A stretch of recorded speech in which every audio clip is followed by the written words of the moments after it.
con Samuel y ahora vamos a realizar una entrevista referente a lo que tiene que ver con los cuidados paliativos. ¿Cómo estás, Samuel? Buenas tardes. Gracias, bien. ¿Nos podrías, para empezar la entrevista, contar un poco cómo es un día normal en tu vida? Bueno, pues un día normal en mi vida. Hoy que trabajo, pues ya es la rutina, ¿no? De cualquier persona. Te levantas al trabajo, lo que tengas que hacer en el día, y en la tarde que salgo, pues de vez en cuando me encuentro con algunos amigos, amigas, un café y de nuevo a la casa. Bueno, Samuel, podríamos hablar un poco acerca del diagnóstico que tú tienes? Sí, claro. ¿Sí? ¿Nos podrías contar un poco? O sea, ¿cuál es el diagnóstico que tienes?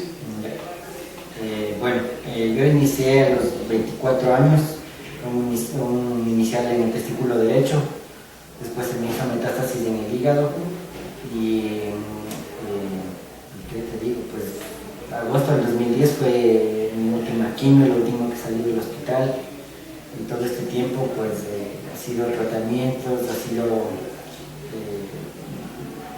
bueno, hoy justo que me encontré con una amiga, teníamos una conversación muy chévere porque yo le decía, era cambiar el feel que tú tienes de la vida, ¿sí? Y eso es lo que yo comencé a hacer. Después que ya tuve el diagnóstico de la metástasis, eso fue lo que yo aprendí, a cambiar el sentido de la vida, a verle un propósito en tu vida y a tratar de salir. O sea, la verdad no soy muy creyente en la medicina convencional, ¿sí? Siempre tuve como una pelea constante con eso. Y eso me enseñó mucho, porque eso me ayudó a salir, a tener una perspectiva de la vida diferente y tal vez, qué sé yo, como a curarte tú mismo. ¿Nos podrías hablar un poco acerca de cómo este diagnóstico, de cierta manera, o sea, cómo era tu vida antes del diagnóstico y cómo fue tu vida después de recibir el diagnóstico? Ya. Bueno, mi vida antes del diagnóstico era lo que yo siempre he dicho, ¿no? Era lo normal, lo cotidiano, lo monótono, puedo decir, porque, bueno, era muy adolescente, era dedicada a las farras, a salir, a tomar, a fumar, a hacer de mi vida un desorden completo. Yo llegaba viernes y ya no me aparecía más de mi casa, sino hasta el domingo, después de haber vuelto de trabajar. A las 6 de la tarde yo volví a mi casa y así era. Tenía mucho desorden. Una vez que me diagnosticaron, fue cuando en realidad, bueno, no en realidad todavía, pero fue cuando comenzaron a cambiar las cosas, ¿sí? Cuando me dijeron, cuando comencé a tener síntomas, cuando me hice ver, cuando tuve ya el resultado y la doctora me dijo tienes cáncer, ahí sí fue fatal. Fue duro, porque todo el mundo lo relaciona con la muerte, y eso es lo que tú también piensas. Entonces, a partir de allá del diagnóstico comenzaron las quimioterapias, comenzaron los efectos secundarios, el encontrón que yo siempre tuve de no querer estar en el hospital, de salirme, de hacer muchas cosas como evitado, digo yo que sé. Pero a raíz de eso ya cambió todo, cambió el sentido de la vida, de cómo verla, de cómo disfrutarla, o si lo disfrutas, pero en un buen sentido. Cuando tú me hablas acerca de cambiar el sentido de tu vida y que disfrutas las cosas ahora, ¿a qué te refieres? ¿A qué me refiero? Que, bueno, primero mi vida cambió mucho cuando comencé a tener una relación más íntima con Dios, ¿sí? Cuando comencé a tener un poco más de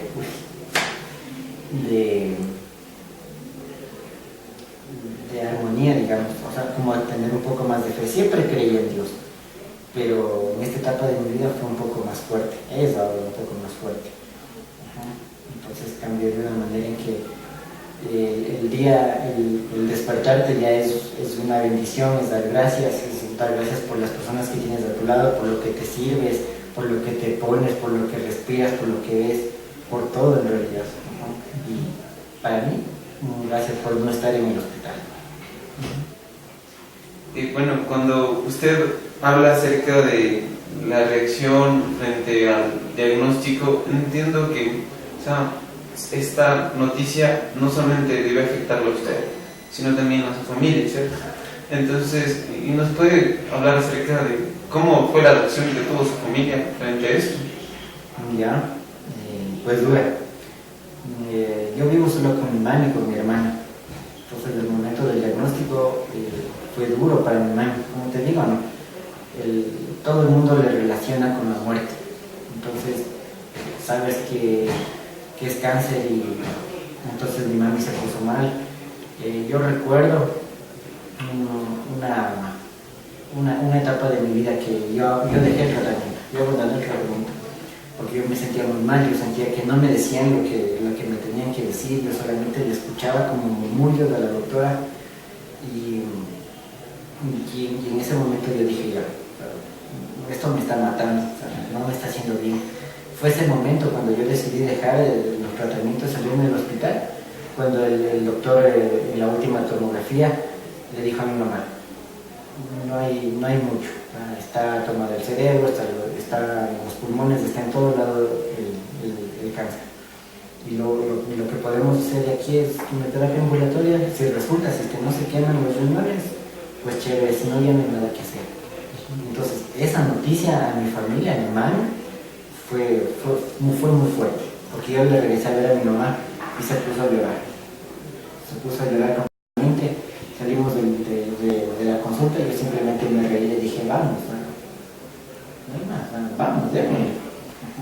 Entonces sí, la relación con la familia también es fuerte porque te involucra tanto que a las personas que están atrás también es como olvidarles. Y yo te digo por mi hermana es mayor para mí 11 años. Y cuando yo estaba en tratamiento, mi mamá me iba a ver en el hospital, pasaba conmigo allí, sobre todo el tiempo que era de visitas. Mi hermana en el colegio, mi hermana tenía que hacer todas sus cosas solas. No digo que está mal, pero nosotros siempre la cuidamos mucho. Entonces ella se quedaba sola en la casa, ella tenía que hacer sus cosas sola, iba al colegio, sola regresaba, sola almorzaba, sola hacía sus deberes, sola hacía todo. Y eso a mí me hacía sentir mal, porque decía, chuta, yo soy el centro de atención y los demás. Entonces sí afecta a tu núcleo familiar. Entonces, de cierta manera, sientes que este diagnóstico te hizo ver para tu familia como el más vulnerable, el que necesita más cuidado. Sí. Y eso afectó de cierta manera, como que sentías como culpa por tu hermano. Sí, así es. Bueno, y cuando tú recibes este diagnóstico, la noticia de que tenías esta problemática, ¿quién te dio la noticia? ¿El médico? El médico. No, pero ¿nos puedes hablar, o sea, un poco de cómo fue ese momento en el que tú recibes el diagnóstico? O sea, no sé si te dijeron, no sé, te prepararon o te dijeron alguna cosa o ¿cuáles eran? Hablemos un poco de esto. ¿Cuáles eran las expectativas que tú tenías? ¿Era como que tú venías venir de esto o te cogió de sorpresa o cómo fue esa situación? Como verlo venir, más o menos te puedo decir. Porque yo cuando comencé con molestias, con síntomas, yo fui a un médico general, me hizo un eco, me chequeó y me dijo, tienes tumoraciones, ándate directo a Solca. Wow. Entonces, todo el mundo sabe que Solca es un instituto de cáncer. Entonces ya por lo menos tenía, tal vez inconscientemente, algo preparado. Pero cuando ya después fueron los exámenes, todo, ya en la consulta la doctora dijo, sí, tienes cáncer. Así. O sea, no te preparan, no te dicen, verás, siéntate bien, no sé, tal vez tómate una agua, algo, que lo que te va a decir no va a ser tan bueno. Nada, simplemente tienes cáncer, tienes que hacer esto, te vamos a operar y esto. Punto. Cuando tú me hablas acerca de que todo el mundo como que tiene una idea preconcebida de que asimila el cáncer con muerte, ¿cierto? Y tú nos podías hablar acerca de un poco de este concepto del que hablas acerca de la muerte. ¿cuál es el concepto que tú tienes de muerte? Que tengo por concepto de muerte. Ajá. ¿Qué entiendes por la muerte? Que todos vamos al mismo camino. Tarde, temprano, ahora, mañana, algún día. Pero todos vamos al mismo lugar. ¿La idea de morir te asusta? A veces digo que no, pero yo creo que sí. Yo creo que sí. Sobre todo que si yo tuviera que Liliana Ordóñez, si yo tuviera que volver al hospital, tal vez el miedo que a mí me daría es, o que me da es morir con dolor. Ese es el miedo que yo tengo. Y de cierta manera, como usted como que habla acerca de este miedo de morir, o sea, más que al dolor, ¿cierto? Usted ha planificado ese hecho como tal, es como que, no sé, lo ha visto en ese sentido cuando usted habla acerca de este miedo al dolor. Entonces la forma en la que usted le gustaría llegar a ese momento sería sin dolor. O existen personas que han planificado ese momento, o que no sé, tienen no sé, que hagan algún tipo de situación particular, y tal vez tú no has planificado ese hecho, o tal vez te has imaginado aparte del hecho de no sentir dolor. Sí, sobre todo no he escrito, pero sí lo he dicho, que quisiera que hagan cuando a mí me llegue a pasar algo. O sea, tal vez de estar como yo creo que sería inevitable, porque creo que eso no se va a poder. No es cierto, hay medicina y todo, pero yo creo que sí va a llegar a un punto, sobre todo por las vivencias que yo he tenido, en que por más morfina, por más medicamento que haya, pues el dolor va a estar ahí. Entonces, lo que yo me he preparado es más o menos como un testamento, es decir, yo quiero que hagas esto y esto y esto, el momento cuando yo no esté. Y bueno, sabemos que eso es como bastante personal, ¿cierto? Y no sé si tal vez te incomoda compartirnos esos detalles pequeños que como que quiero que ganes. Más bien sería chévere, porque ya te digo, yo nunca he escrito, y si es que hoy está grabado, pues chévere, ¿no? O sea, que eso quede en la memoria de alguien o de algo, si en algún momento llega a pasar algo.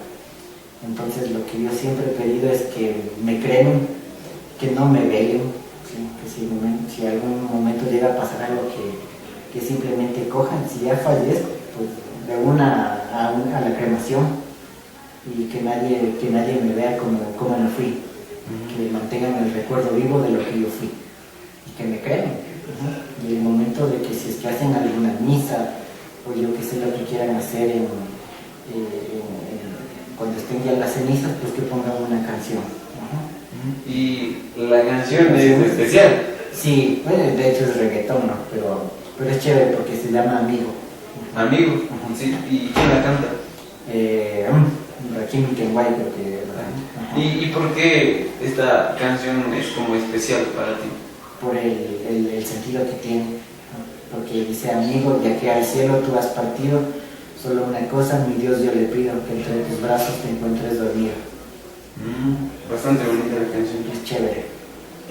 Bueno, y ahora que nos encontramos hablando acerca de esta visión, acerca de la muerte, ¿crees que esta idea o este concepto que las personas tienen de muerte cambia frente a una situación como de esta magnitud? O sea, cuando tú recibes el diagnóstico de cáncer, ¿crees que la visión, bueno, obviamente nos hablaste que la visión de vida cambió totalmente y que disfrutas ahora de muchas cosas ahora que son diferentes?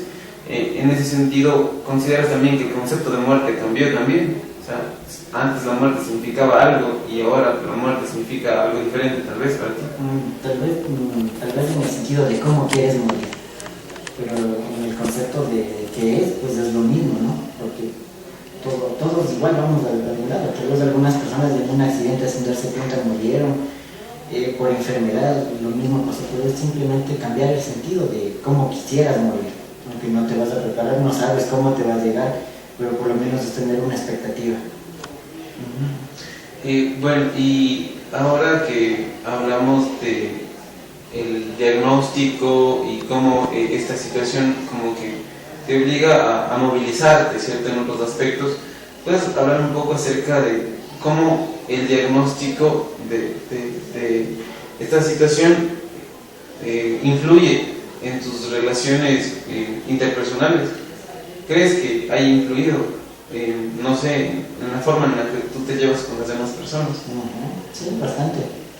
Bastante porque yo no le oculto a nadie lo que tengo. A nadie me da miedo decirle que tengo cáncer.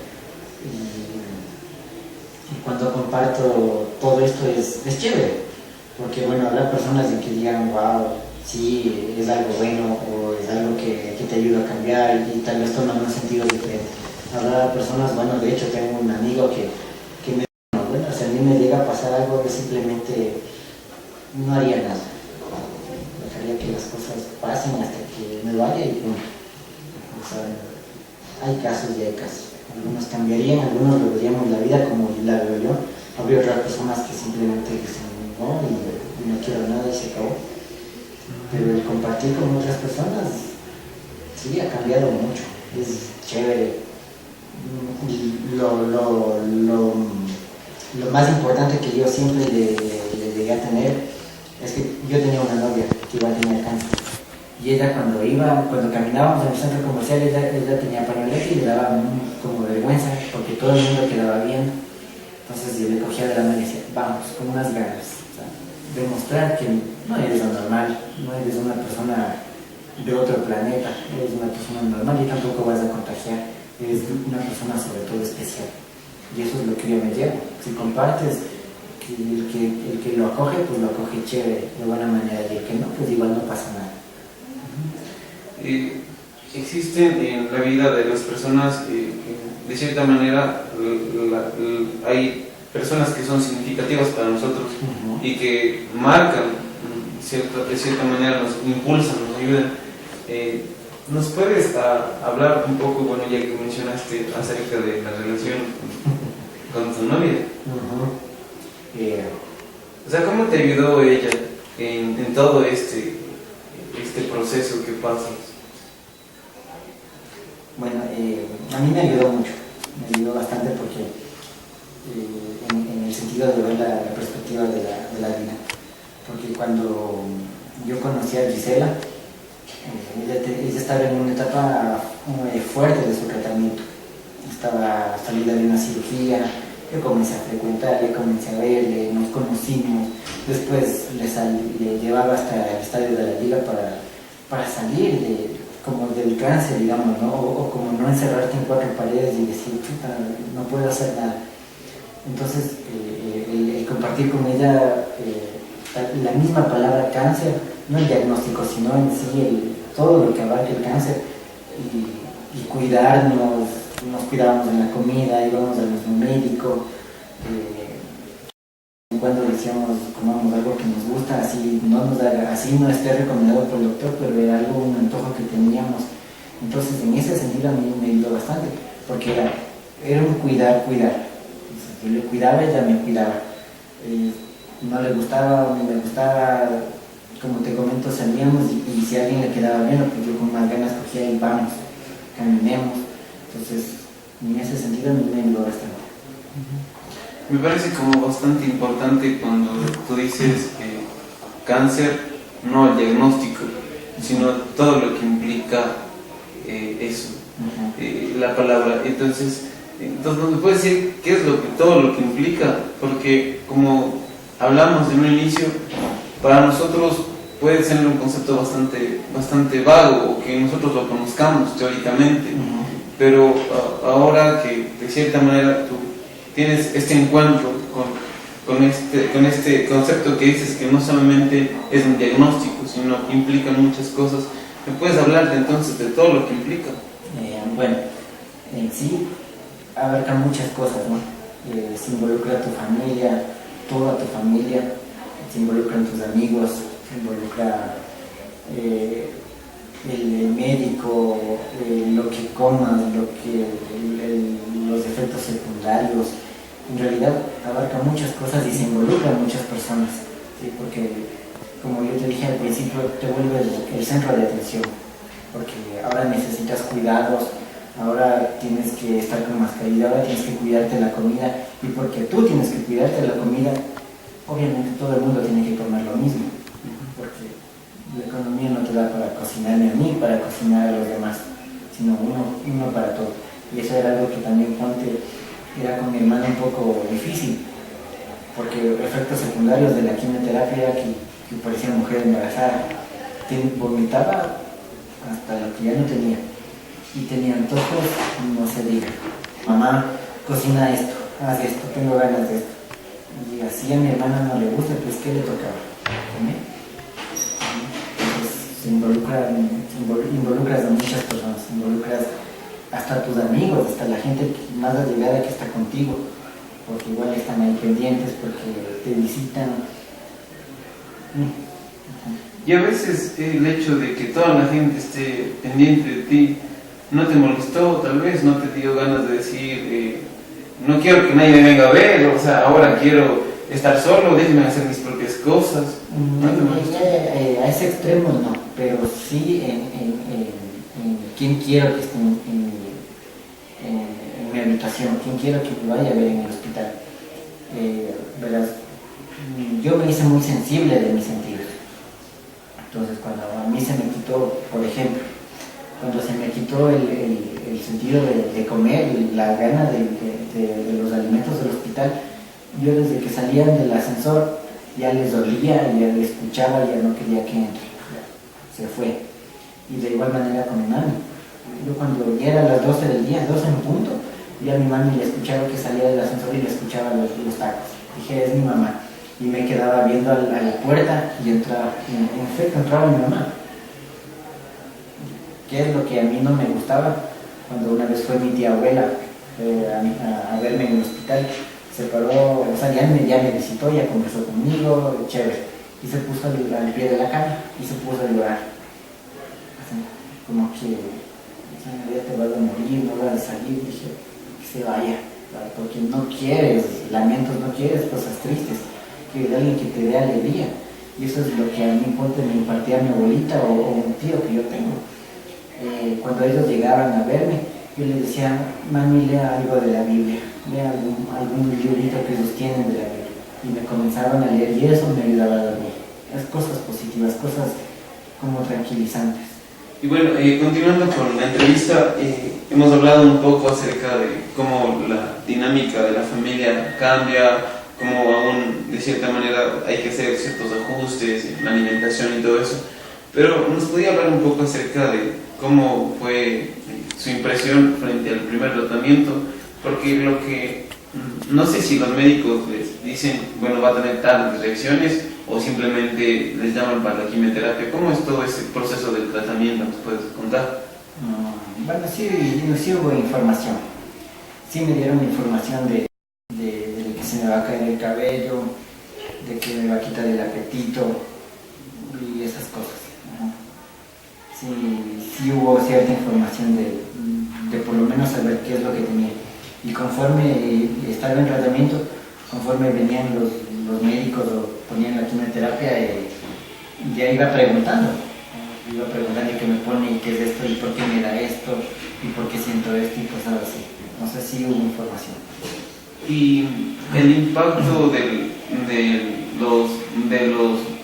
de cierta manera, de cada uno de los síntomas que uno va sintiendo debido a la medicación, deben tener algún contenido emocional, ¿cierto? O sea, el hecho de sentirse débil, el hecho de no querer comer, por ejemplo. ¿Y qué sintió cuando el momento en el que se le comenzó a caer el cabello?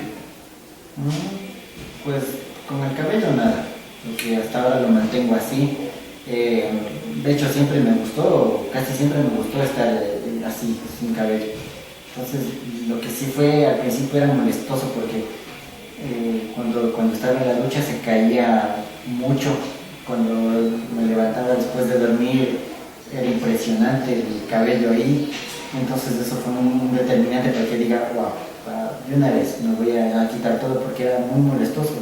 Te arrancabas pedazos, bolas de cabello. Entonces para mí era de una vez. No fue muy impactante el tema de quedarme sin cabello. ¿Y cuál de los síntomas entonces fue como impactante? El más duro, bueno, el dejar de comer por en el hospital. La comida del hospital no era fea, pero en sí por el mismo químico era lo que ya comenzó a tornarse feo. O sea, me cogió un asco total de esa comida. Ya cuando estaba en mi casa, obviamente la comida de casa yo sí toleraba, se comía, no había problema. Uno de los fuertes, muy fuertes, era el vomitar, porque yo salía del hospital, pasaba 8 días internado. Y después de una semana comía poco lo que era en mi casa, pero ya no era mucho. Y a pesar de lo poco que comía, todo era a vomitar. Si tomaba agua, a vomitar, ¿no? Prácticamente yo dormía en el baño, porque era vomitar y vomitar, muy fuerte. Otro también era que tenía dolor de huesos. ¿Sí? Yo me moría del frío, entonces era más cobijas. Pero cuando eran más cobijas era como que ponían piedras y eso pesaba muchísimo. ¿Y qué tipos de tratamiento nomás ha recibido? Porque, bueno, entendemos que existen algunos tipos, ¿cierto? ¿Qué tratamiento nomás ha recibido? Solo quimioterapia. Solo quimioterapia. ¿Y actualmente? Actualmente estoy en controles, complemento con otra medicina alternativa, me cuido mucho. ¿Y cómo es esa medicina alternativa? ¿Nos puedes hablar un poco acerca de eso? En lo particular yo hago terapia neural, ¿no? Que mi doctor me estabiliza mi organismo porque, bueno, de hecho en todo este proceso yo igual he comenzado a investigar mucho de qué se trata, cómo es mi cuerpo, qué es todo, y todo el mundo creo que sabemos que somos energía. Entonces esa energía es la que mi doctor hace que se estabilice, que mi cuerpo esté con las energías que mantiene, que necesita. Me hace una cama, se me fue el nombre, una cama magnética, una desintoxicación, y a base de unas inyecciones tipo acupuntura es lo que me regula la energía del cuerpo.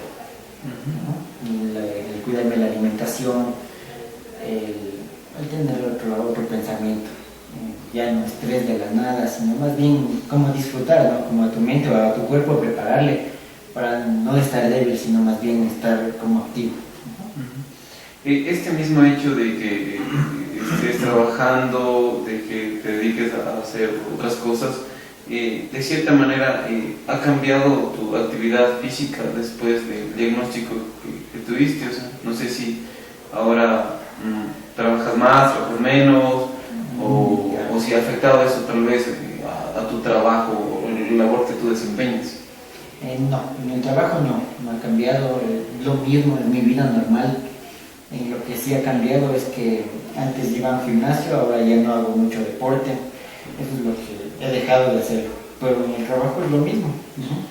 Hago las cosas normales, soy normal, tengo todo. ¿Has tal vez seguido algún proceso de terapia o has tenido un tratamiento psicológico? ¿Has visitado a un psicólogo tal vez? No. Y cuando se te venían estas ideas que hablamos de un inicio de que el cáncer asociado con muerte, que la desesperación y todo eso, entonces, ¿cómo es que cambia tu pensamiento a decir que esto no necesariamente es el fin de tu vida, sino que cambia, como tú nos decías, el sentido de tu vida, a que tú disfrutas en otra manera las cosas que haces? ¿Cómo cambia ese pensamiento o quién influye para que eso cambie? Ya, sin ninguna ayuda psicológica. O sea, claro. Pero yo siempre conversaba mucho con mi mami en ese tema y ella siempre me decía, el mejor psicólogo que tú puedes tener es Dios. Hazle presente porque es real, conversa con él, cuéntale tus cosas.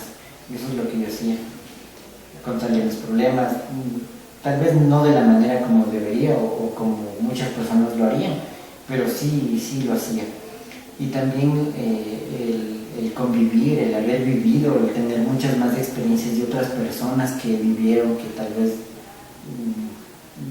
supieron vivir de una manera muy fuerte y que valoraron el sentido de la vida. Hoy no están, pero aprender de eso es lo que a mí me ayudó.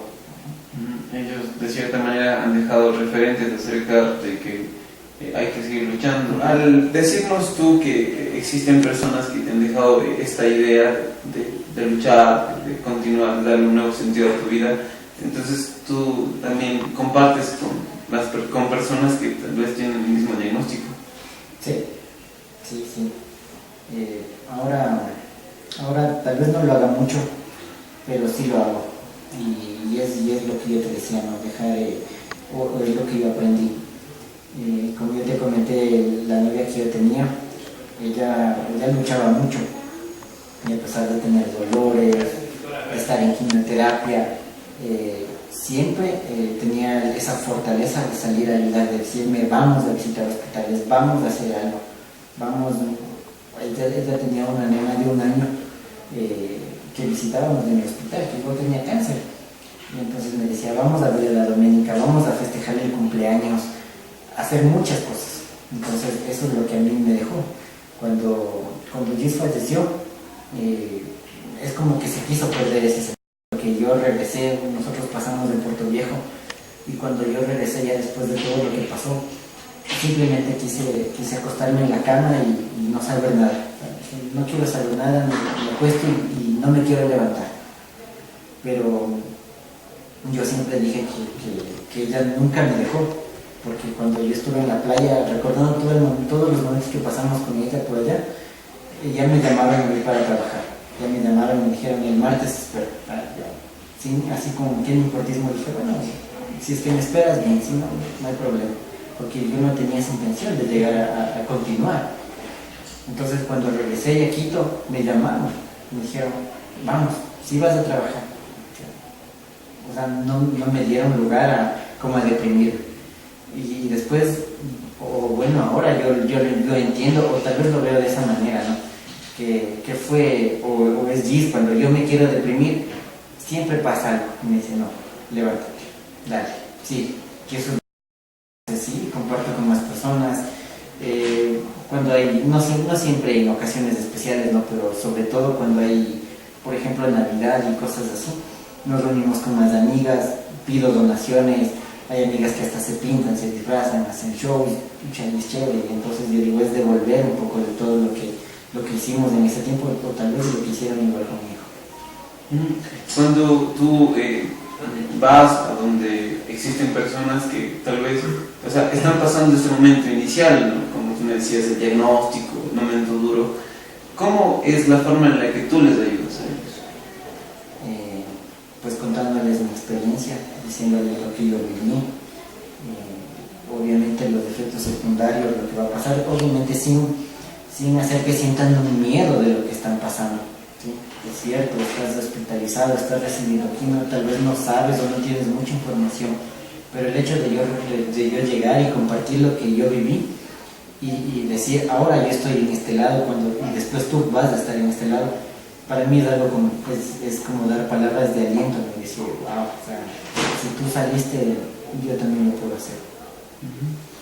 Bueno, considero que de cierta manera cuando tú recibes el diagnóstico, como tú nos dices, o sea, ahora compartes con muchas personas que tienen el mismo diagnóstico, pero esto fue cíclico, ¿cierto? ¿O nos puedes contar un poco acerca de cómo fue esto? Si fue, tú cambiaste la perspectiva de vida, o sea, enseguida, o solamente, o si te deprimiste, o tal vez no querías saber nada de nadie y poco a poco fuiste saliendo, o cómo fue este proceso de transición a decir, ¿te acuerdas que nos decías que lo asociabas con muerte y ahora lo asocias con un verdadero sentido de la vida? Entonces, de esa forma, ¿cómo es que cambia todo? ¿Cómo es el proceso que cambia todo este concepto? Pues sí, cambia paulatinamente, cambia con el día a día, con la predisposición que tú tengas. Ahora entiendo eso, ¿no? Que es la predisposición que tú tengas, es la mente abierta que tú tengas y el corazón igual dispuesto para hacer las cosas. Porque sí, en un principio es cierto, ya sabía que tenía cáncer, no me iba a encerrar en 4 paredes, eso sí nunca lo pensé, encerrarme y como echarme a morir. Pero el hecho de compartir con más personas yo no lo veía.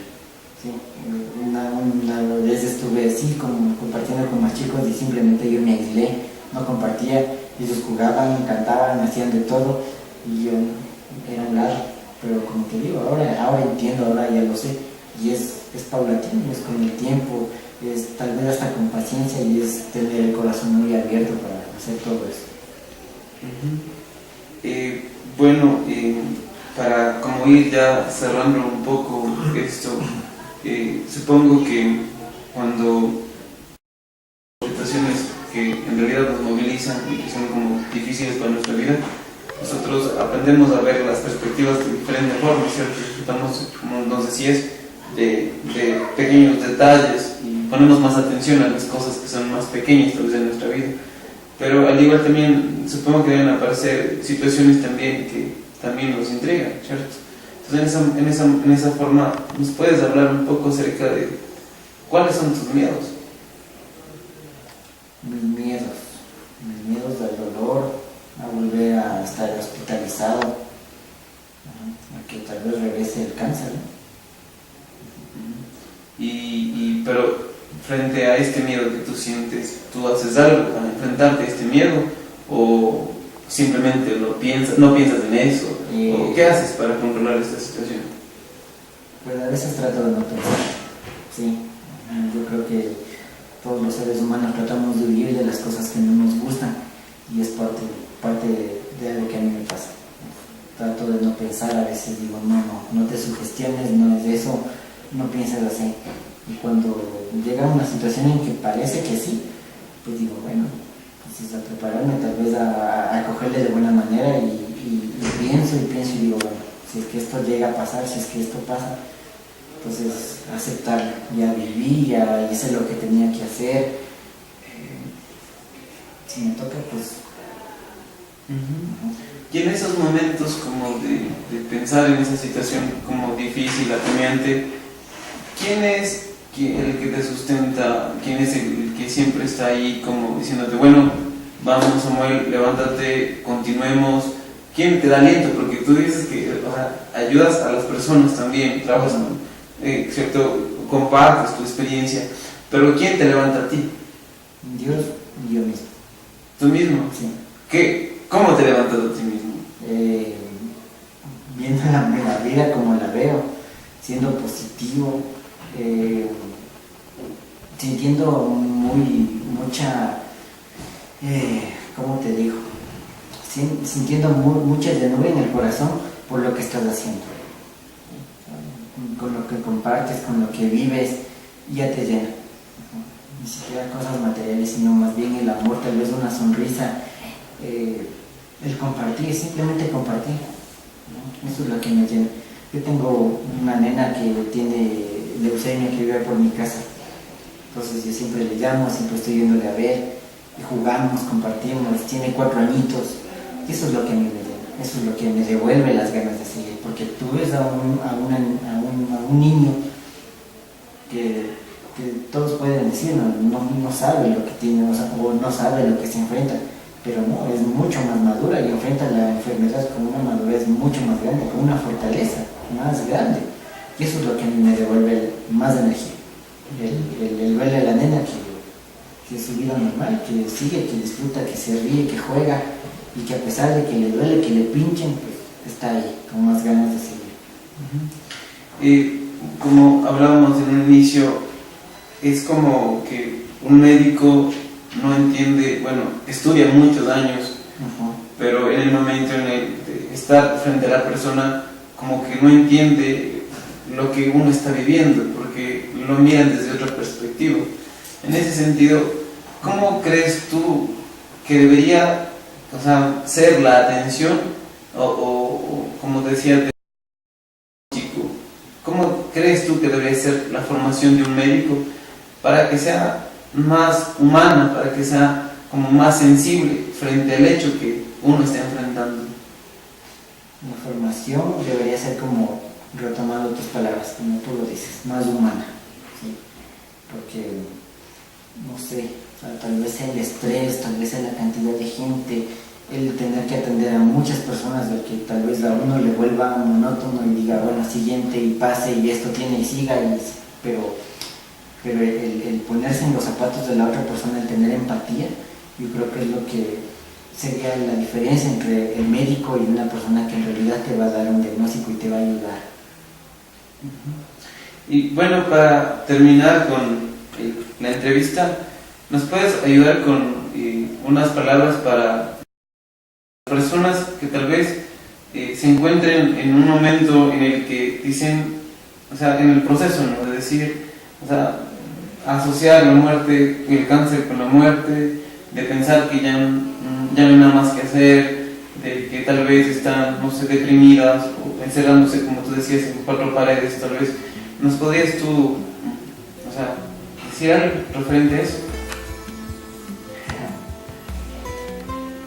Pues sí, no, o sea, yo simplemente les diría que por algo estoy de este lado, porque Dios tiene un propósito para todos y simplemente es aprender a escuchar el corazón, tener mucha fe y saber que si bien es cierto todo el mundo le generaliza como la muerte, pues no todo es muerte, también es alegría.